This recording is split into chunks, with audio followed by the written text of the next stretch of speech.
कुछ आरक्षण के रखवालों के तरफ से पूरे देश में बंदी का ऐलान किया गया। हालांकि ये बंदी का असर कुछ दिखा नहीं, लेकिन पटना में एक एसडीएम साहब को पुलिसकर्मी ने प्रदर्शनकारी समझ करके उन्हीं पर लाठी चटका दिया। हालांकि बाद में उनसे माफ़ी भी मांगी। आज कुछ तथाकथित आरक्षण के रखवालों के तरफ से देश बंद करने का ऐलान किया गया था, लेकिन हकीकत यही है कि 99% लोगों को ये पता ही नहीं है कि भारत क्यों बंद किया गया है। जो लोग प्रदर्शनकारी हैं, जो लोग प्रदर्शन में शामिल हैं, जो लोग लाठी लेकर के प्रदर्शन कर रहे हैं, उनको भी ये पता नहीं है कि आज बंद किस लिए किया गया है।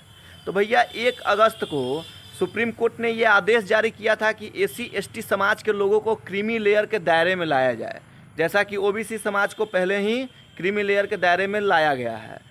सुप्रीम कोर्ट का कहना है कि जो दलित सक्षम है, आर्थिक रूप से मजबूत है, जिसके पास सरकारी सर्विस है, गाड़ी है, बंगला है, शहर में ज़मीन है, उसको क्रीमी लेयर के दायरे में लाया जाए और कुछ ऐसे आरक्षण सुविधा है जिससे वंचित किया जाए। और जो लोग दबे कुचले वंचित समाज के, जो एससी एसटी वर्ग के जो हमारे भाई हैं, जिनके पास रहने के लिए घर नहीं है, जिसके यहाँ कोई सरकारी सर्विस नहीं है, जिसके यहाँ कोई ज़मीन नहीं है, उसको वो सुविधा दी जाए।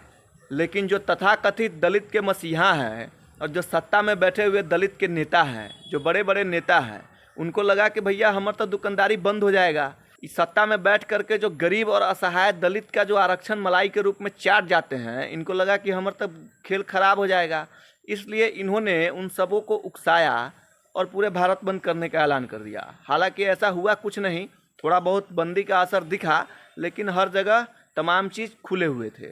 तो समझना होगा हमारे एससी एसटी समाज के भाइयों के कि भाई आप ही के हित में सुप्रीम कोर्ट ने ये निर्णय दिया है और कहा है कि जो लोग वंचित है, शोषित है, जो दबे कुचले लोग हैं, जिनके अपना खुद का कोई घर नहीं है, कोई ज़मीन नहीं है, वो सरकारी ज़मीन पे आज के समय में भी 50% से ऐसे हमारे एससी एसटी समाज के भाई हैं जो सरकारी ज़मीन पर बसने के लिए मजबूर है।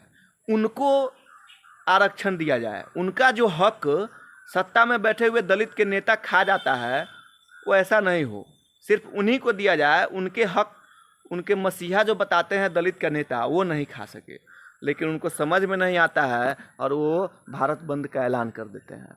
तो भैया हम तो कहते हैं कि ये जातिवाद के ऊपर जो आरक्षण दिया जाता है, इसको ख़त्म किया जाए और आर्थिक आधार पे आरक्षण दिया जाए, क्योंकि हर समाज में गरीब लोग हैं और हर समाज में दबा कुचला शोषित वंचित लोग हैं, जिसको आज भी रहने के लिए ठीक से घर नहीं है।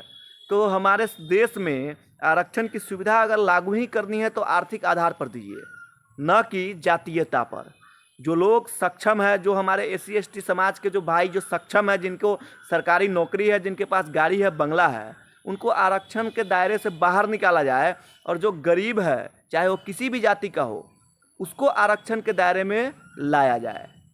आप क्या सोचते हैं इन सब चीज़ों को लेकर के? अपनी प्रतिक्रिया जरूर दीजिएगा। जय हिंद, जय श्री राम, भारत माता की जय।